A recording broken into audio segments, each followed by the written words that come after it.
창세기 16장 1절에서 6절 말씀입니다. 창세기 16장 1절에서 6절 같이 읽겠습니다. 아브라함의 아내 사레는 출산하지 못하였고 그에게 한 여종이 있으니 애굽 사람이요 이름은 하갈이라. 사레가 아브라함에게 이르되 여호와께서 내 출산을 허락하지 아니하셨으니 원하건대 내 여종에게 들어가라. 내가 혹 그로 말미암아 자녀를 얻을까 하노라 하매 아브라함이 사레의 말을 들으니라. 아브라함의 아내 사레가 그 여종 애굽 사람 하갈을 데려다가 그 남편 아브라함에게 첩으로 준 때는 아브라함이 가나안 땅에 거주한 지 10년 후였더라. 아브라함이 하갈과 동침하였더니 하갈이 임신하매 그가 자기의 임신함을 알고 그의 여주인을 멸시한지라. 사레가 아브라함에게 이르되 내가 받는 모욕은 당신이 받아야 옳도다. 내가 나의 여종을 당신의 품에 두었거늘 그가 자기의 임신함을 알고 나를 멸시하니 당신과 나 사이에 여호와께서 판단하시기를 원하노라. 아브라함이 사레에게 이르되 당신의 여종은 당신의 수중에 있으니 당신의 눈에 좋을 대로 그에게 행하라 하매 사레가 하갈을 학대하였더니 하갈이 사레 앞에서 도망하였더라. 아멘. 아멘. 하나님께서 15장 4절에서 내 몸에서 날짜가 네 후사가 되리라 이렇게 축복해 주셨지만은 아브람과 사레는 나이도 들어가고 또 인간적으로 생각하면 자녀 생산하는 것이 자기 몸으로는 불가능하다라는 것을 알고 마음이 굉장히 조급해졌습니다. 이때 아브라함의 나이가 85세고 사라의 나이가 75세였습니다. 그래서 2절에 보면 여호와께서 나의 생산을 허락지 아니했다. 하나님께서 나의 태의 문을 닫으신 것 같다. 그러니 이집트 여종인 하갈을 당신이 품고 자녀를 생산하라. 이런 인간적인 방법을 생각해 낸 겁니다. 이때가 가나안 땅에 거한 지 10년이 되던 해였다.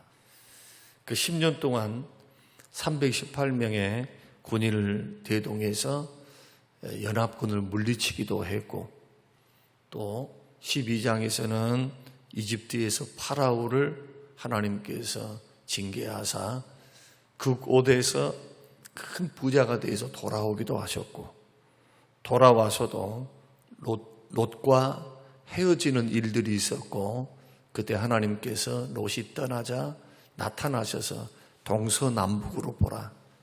이 땅을 다 너와 내 자손에게 주겠다 하셨던 약속도 주셨고 이런 약속이 벌써 3차례에 걸쳐서 하나님이 나타나셨고 어제 여러분들이 들으셨지만은 횃불 언약을 통해서 그 증거를 보여주시면서 확증하셨고 근데 사람은 별 수 없어요. 별 수 없어. 환경에 약합니다. 왜냐하면 사람은 몸을 입고 있기 때문에 제한을 받고 있죠. 제약을 받고 있어요. 우리는 하나님이 아닙니다. 아무리 믿음 좋은 사람이라 할지라도 그리고 영적인 사람이라 할지라도 하나님의 은혜를 경험했습니다. 체험했습니다. 하나님이 이렇게 역사하셨습니다. 그런데도 세월이 지나가면 금방 은혜를 잊어버리고 불신앙과 시험의 유혹에 넘어갈 수 있는 것이 사람이다. 우리는 이런 말씀을 통해서 아브라함이 믿음 좋다 이렇게 평가할 게 아니고 사람은 별 수 없구나. 하나님의 은혜 주심이 없으면, 하나님이 나를 오래 참아주시고 기다려주시지 않으시면, 하나님께서 나를 적극적으로 간섭하시고 개입해 주시지 아니하시면 우리의 믿음은, 우리의 신앙은 건강하게 자라갈 수가 없구나. 이것을 아셔야 돼요. 그래서 이들은 하나님 앞에서 세 가지로 실수를 합니다. 그럼 실수하는 원인이 뭐냐? 이유가 뭔가? 그것은 하나님을 불신해서 저지른 실수입니다. 물론 연약하기 때문인데 그 인간의 연약함의 뿌리는 하나님을 향한 불신입니다. 환경은 다급하고 하나님 말씀은 분명하지만 환경은 내 뜻대로 돌아가지 않고 인간의 이 경험치나 능력치가 바닥이 났을 때 누가 봐도 이것은 이거 아닌 것 같아. 누가 봐도 이것은 끝장난 것 같아. 이런 환경이 주어질 때 우리는 어떻게 해야 하는가? 우리는 어떻게 해야 하는가? 대부분 사람들은 환경을 따라 고민하고 근심하고 마음이 조급해져요. 마음이 조급해져. 근데 그것을 탓할 수 있겠냐 말이에요. 탓할 수 있겠는가? 누구든지 그럴 수 있는데, 그러나 이런 성경의 말씀을 통해서 우리가 깨닫는 것은 뭡니까? 하나님은 약속에 불변하시구나. 그 언약하신 것을 반드시 이루시는구나. 어떻게 이루십니까? 약속을 주셨어도 하나님의 때에 하나님의 방법으로 이루신 분이 하나님이지, 나의 때에 나의 방법으로 이루게 하신 하나님은 아니다는 거예요. 기도를 열심히 했어도 하나님은 하나님이에요. 우리 주님이라는 거예요. 그래서 히브리서 10장 말씀 보면은 너희들이 약속의 말씀을 듣고 그 말씀을 실천했다 할지라도 인내함으로 기다리라. 약속을 성취를 받기 위해서는 인내로 기다리는 게 필요하다는 거예요. 그러면서 믿음에서 뒤로 물러가면 내가 저를 기뻐하지 않는다. 이거 히브리서 10장의 말씀이죠. 그래서 하나님께서는 믿음으로 승리하며 걸어가기를 원하시는 거예요. 끝까지 주를 신뢰함으로. 그런데 코로나 시기만 이렇게 지나가 봐도 벌써 우리는 압니다. 우리 자신들 연약함을 알아요. 판단하자, 비판하자, 왜 믿음이 그 모양이냐, 이 말 하려고 하는 게 아니라 하나님의 말씀 앞에서 우리 자신을 돌아보자는 거예요. 말씀의 거울 앞에서 나는 어떤 신앙과 믿음의 소유자인가? 환경에 굴복하는가? 주의 신실한 약속을 붙들고 나는 믿음으로 인내하며 참고 기다리는 믿음을 보이고 있는가? 하나님의 능력을 불신하니까 조급해져요. 그래서 실수합니다. 어떤 실수를 합니까? 세 가지 실수합니다. 첫째는 약속을 기다려보지도 않고 조급하게 막 서둘러요. 하나님의 일하심을 기다리지 않아요. 우리는 하나님께서 우리 지금 환경 속에 우리가 걸어가는 인생길에 교회의 일이 됐든 여러분의 사업과 직장이 됐든 자식 문제가 됐든 미래의 어떤 일들이 됐든 어떤 것이든 하나님께서 우리가 할 수 있는 일에 대해서는 우리는 하나님을 신뢰함으로 열심히 일하셔야 돼요. 할 수 있는 일을 허락하신 거예요, 지금. 할 수 있는 거. 그러니까 개미에게서 배워서 부지런히 일을 해야 돼요. 미래를 준비하면서. 하나님이 허락하신 일들이라는 거예요. 할 수 있는 일들에 대해서는. 여기에서 따지고 자시고 할 필요가 없어요.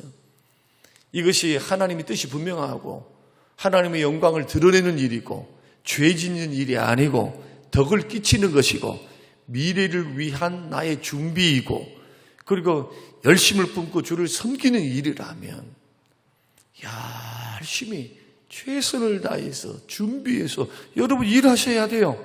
기도하면서. 그러죠? 그런데 그때 대놓고 계속 하나님이 해야 합니까? 말아야 합니까? 이런 거 좀 곤란하죠. 죄 짓는 일에 대해서. 그리고 이 주의 뜻이 불분명할 때는 기도함으로 할 수 있는 일들도 주의 뜻인가? 로마서 12장 1절과 2절이 말씀한 것처럼 하나님의 선한 뜻이 무엇인가 분별하는 지혜는 필요하지만 내가 할 수 있는데 머뭇거리고 있다든지 게으름을 피우고 있다든지 이러면 굉장히 어리석은 일이죠. 도전해야죠. 일해야죠. 도와주실 줄로 믿고 환경을 열어주고 계시니까.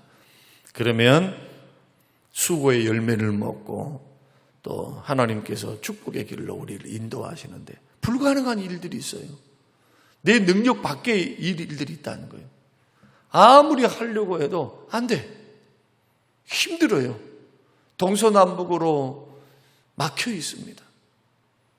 내 일을 한다 할지라도 도저히 이룰 수 없는 일들이 있습니다. 그때는 주를 신뢰함으로 기도함으로 준비함으로 잠잠히 기다리셔야 돼요. 기도하고 기다리셔야 돼요. 하나님이 일하실 수 있도록 하나님이 역사하시도록. 그런데 약속을 주셨다면 주의 뜻이 분명한 것이죠. 성령께서 우리 마음에 감동을 주십니다.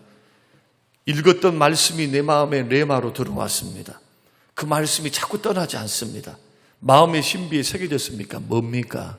주님이 지금 말씀하시는 거예요. 아무개야 이렇게 말 안 해도 하나님 말씀을 통해서 지금 나에게 말씀하신 거예요. 지금 성령을 통해서 깨닫게 하시잖아요. 도전을 주고 계세요. 그러면 그 말씀대로 이루어 주실 줄로 믿고 뭘 해야 되느냐? 조급하게 서두르지 말고 약속을 분명히 받았다면 인내함으로 기도함으로 신뢰함으로 기도함으로 기다려야 돼요. 저는 교회 목회를 하면서 많은 경우 내가 움직여서 막 역사가 막 일어났다. 막 급하게 서둘러가지고 막 이것도 하고 저것도 하고 이럴 때보다도 조금 더딘 것 같아도 기도해보고 의논해보고 생각해보고 주의 뜻을 찾아보고 이렇게 걸어갈 때 실수하는 확률이 적다는 것을 깨달았어요. 조급하게 움직이면 사람과의 관계도 흔들려. 일은 조금 돼요. 일은. 그런데 주님이 원하시는 사람과의 관계, 일이다 해서 관계를 잃어버리면 안 되잖아요. 거룩한 일이면 거룩한 방법대로 이루어가야 될 텐데 거기에는 시간이 필요해요. 기도가 필요해요. 하나님의 역사가 필요해요. 조급해서 좋을 게 하나 없어요.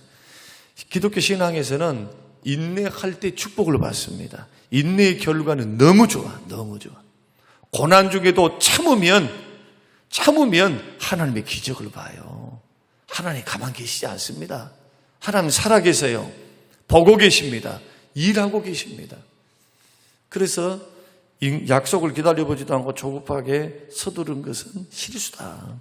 두 번째는 하나님의 방법은 생각지 않고 인간적 방법으로 이루겠다라는 것은 이건 넘어짐의 앞잡이라 이게요. 아브라함과 사라는 그 당시 사람들이 했던 사회적인 풍속을 따른 겁니다. 풍속. 그 풍속이 뭐냐? 본처가 아이를 못 낳았어요. 불임입니다. 그러면 하인을 통해 몸종을 통해서 아이를 낳으면 그 아이는 몸종의 아이가 되는 것이 아니고 본처의 아들이 돼요. 그러니까 그 당시 고대 근동에 있어서는 그 아들은 너는 첩실이야. 조선 사회에서 있었던 너는 첩실의 서자다. 이런 것이 아닙니다. 본처에게서 나도 똑같아요. 상속자로서 그 아버지의 지위를 물려받게 돼요. 그러니까 얼마나 좋아요? 본처가 못 나왔어도 사례는 그 당시에 있었던 풍습을 따라서 인간적 방법을 쓴 겁니다. 이렇게 해도 내가 안 낳았을 뿐이지 당신 씨를 통해서 난 것이니까 뭐 그거나 저거나 엘리에셀과 다르지 않냐. 다메섹에서 엘리에셀은 우리 부부를 통해서가 아니고 몸종이었고 종이었고, 그러나 하가리를 취한다면 얼마나 그럴듯해요. 그러죠? 굉장히 그럴듯하다는 거예요. 주님은 아니라는 거예요. 아니다. 반드시 사례를 통해서 하가리를 약속을 통해서 온 자식이 아니라는 거예요. 하가리를 통해서 나온 이스마엘은 약속의 자식이 아니라는 거예요. 언약의 자식이 아니라 사례를 통해서 나온 이상만이 약속의 자녀들이다. 우리는 어떻습니까? 우리는 예수 그리스도를 믿음으로 아브라함의 자손입니다. 영적 이스라엘이 됐어요. 누구를 따라 누구의 자손입니까? 언약의 자손, 약속의 자손. 우리는 하가리의 반차를 따르지 않습니다. 사례의 반차를 영적 이스라엘로 약속, 언약의 백성들이에요, 우리들은. 이스마엘이 받을 분깃은 없어요. 하나님의 나라에서. 그래서 구원에서 탈락하죠, 이스마엘은.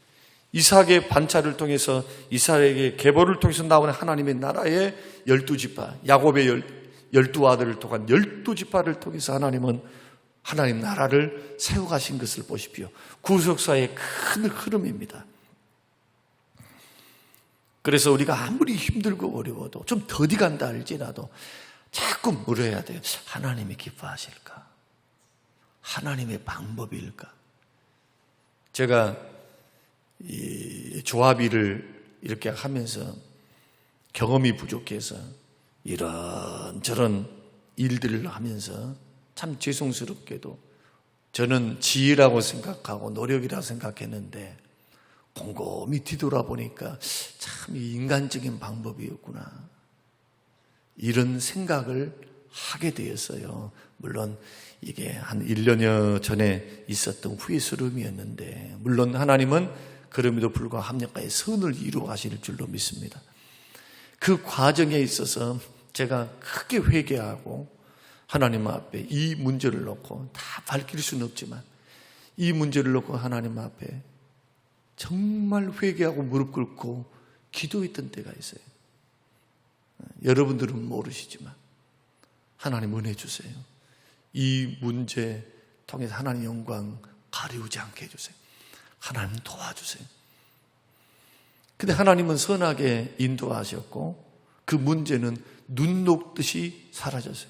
한 2주 고민했던 것 같아요. 끙끙 앓고 기도하면서. 하나님의 방법을 따라가면 평안함이 있습니다. 그러니까 인간의 방법이 있으면 불안해요. 예수 믿는 사람들은 주의 뜻이 아닌 곳을 걸어가서 성령께서 주의 뜻이 아닌데 깨닫는 순간 평안이 오는 것이 아니고 불안해요. 일이 되는 것 같아도 불안해. 근데 주께서 일하시는 일에는 마음에 뭐가 있느냐? 확신과 평안함이 있어요. 눈에 당장이 보이지 않는 환경이다 할지라도. 그래서 우리는 주를 신뢰함으로 자꾸 물어야 돼요. 주의 뜻이 뭔지. 주의 인도의 가심이 뭔지를 눈으로 보고 해석해낼 줄 알아야죠. 분별을 해야 돼요. 아, 하나님이 역사하신가? 하나님이 지금 역사하지 않는가? 큰 경험치를 가지고 인간적인 방법으로 가죠. 교회도 마찬가지예요. 자꾸 그렇게 하면은 하나님을 대적하는 것이 되는 거예요. 자기는 몰라요, 그걸. 그러나 주를 위해서 한다고 하는데 이 주와는 상관이 없어. 주님과는. 이것이 교회 밖의 일입니까? 아니면은 하나님의 약속을 붙들고 있는 우리 신앙의 문제입니까? 신앙의 문제다, 이게. 교회 안에 문제든 교회 밖의 문제든 뭐 세상살이든 직장이든 자녀 문제든. 그래서 기억해야 될 것, 하나님의 뜻은 하나님의 방법으로 믿습니까? 이 방법으로 걸어가야 하나님께서 역사하십니다. 세 번째는 끝까지 믿음으로 버티지 못한 거죠. 끝까지 믿음을 못 버텼어요. 그러니까 우리가 배울 수 있는 게 뭐냐? 참 사람들은, 특히 남자들은 여자들한테 잘 넘어가요. 여자 말 한 번 하니까 훌딱 해가지고 넘어가 버리잖아요. 고민합니까? 심각하게 기도했다는 말이 있습니까? 여하튼 시험이 들면 남자들은 여자 말을 잘 들어요. 그러니까 부부가, 이 대목도 굉장히 중요해요. 제가 목회를 하면서 가만히 보니까 왜 장로님들이, 집사님들이 저렇게 시험에 들고, 그리고 왜 저렇게 넘어질까? 중직자들이. 그렇게 해서 교회를 떠나요. 제 경험상으로 보면은 그렇게 해서 떠난 사람과 분명히 시험은 시험이에요. 큰 시험이라. 그런데 회복이 돼요. 회복이 돼. 굉장히 잘못 생각했다가도 그렇게 목사님이 밉고 막 목사님하고 안 맞아가지고 막 힘들어 있다가 어느 날 갑자기 보니까 이분이 교회를 떠날 준비를 차곡차곡 하고 있었는데 어느 날 은혜를 받아버려. 다른 교회 새벽기도 나갔다가, 이 간증입니다. 새벽기도 나갔다가 거기에서 하나님의 음성을 들어버린 거예요. 다른 교회 목사님의 설교를 통해서. 그리고는 지금은 어떻게 변했느냐. 그렇게 한 10여 년을 아마 그렇게 했을 거예요. 지금은 오른팔이 돼가지고 목회를 협력하면서 돕는데, 이번에 노예 와가지고 이제 같이 임원으로 있으니까 이야기를 쭉 들어보니까 도대체 그분이 어떻게 변했대요. 그리고 놀랍게도 우리 뒷동네 그 근린공원에서 저희 집이 뒤에 그 공원이 있잖아요. 거기 운동하다가 만나버렸어요. 이제 그 장로님을. 옛날 얼굴이 아니야. 옛날에는 하여튼 시험 들어있으니까 굉장히 굳어있어요. 마음이 여유가 없어. 그런데 그렇게 편안할 수가 없어요. 근데 거기서 30분 서서 3, 40분 동안 간증을 막 해야 되는 거예요. 돌아와서 제가 그 가정들을 너무 잘하니까 곰곰이 생각해 보니까 누가 다르냐? 부인들이 달라요. 부인. 부창부수가 되면 안 되는구나. 이것은 중직자만이 그런 게 아니고 교회 안에 어떤 사람이 있든 어떤 사람은 다 통용됩니다. 여러분, 남자들은 여자 따라가요. 죄송스럽게도. 그러니까 여자분들의 믿음, 특히 여자분들의 믿음이 정말 하나님 앞에 바로 서서, 그래 돕는 배필 아닙니까? 돕는 배필. 저는 이 부분에서는 이 말씀을 이렇게 적용합니다. 이렇게 남편 살리시기를 원한다면 여러분이 믿음 좋아야 돼요. 자꾸 인간적이고 자꾸 그냥 하나님의 방법이 아니고 이랬다 저랬다 하면서 시험 들면 자기도 같이 시험 들어. 엎드려 기도할 줄 모르고. 이렇게 되면 믿음의 길을 걸어갈 때 삐딱 하면서 걸어갈 수밖에 없다. 자, 이런 불신앙의 결과가 어떻게 되느냐? 하갈이를 잉태하자 어떤 일들이 일어납니까? 여주인 사례를 멸시합니다. 위계 질서가 다 깨져버리는 거예요. 그 다음에 두 번째로 사례가 아브라함을 원망합니다. 자기가 잘못해놓고 왜 원망을 해?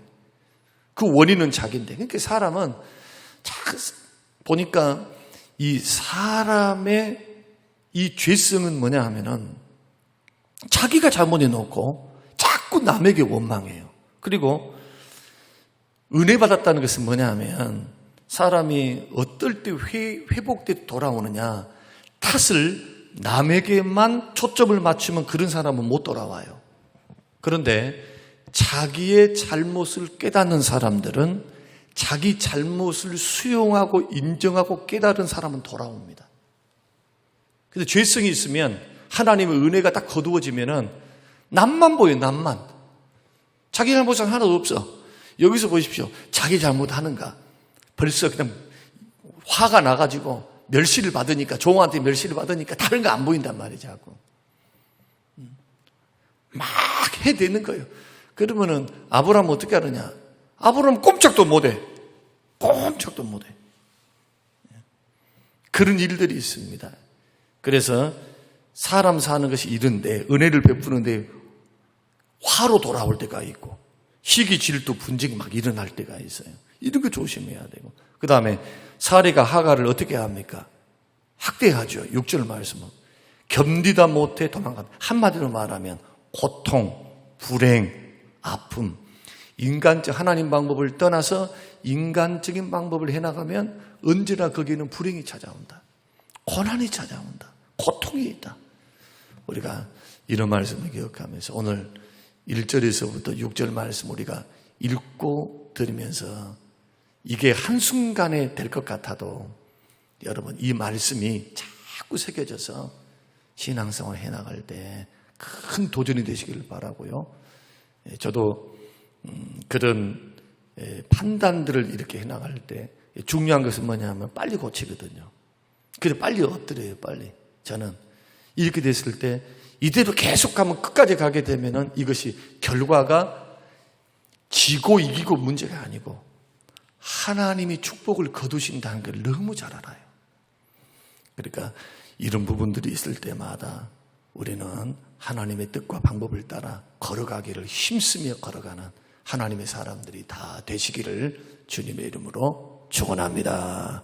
고마우신 하나님 아버지, 오늘 우리에게 주시는 귀한 말씀들을 기억하고 아브라함 가정의 비극과 불행이 그리고 이 불행의 씨앗이 지금도 저 중동 지역에서는 원수가 되어서 서로 칼을 겨누고 있는 그 불행의 씨앗이 벌써 4,000년, 5,000년 전임을 기억하고 하나님의 방법으로 살아가는 하나님의 백성들로 세워져 갈 수 있도록 축복하옵소서.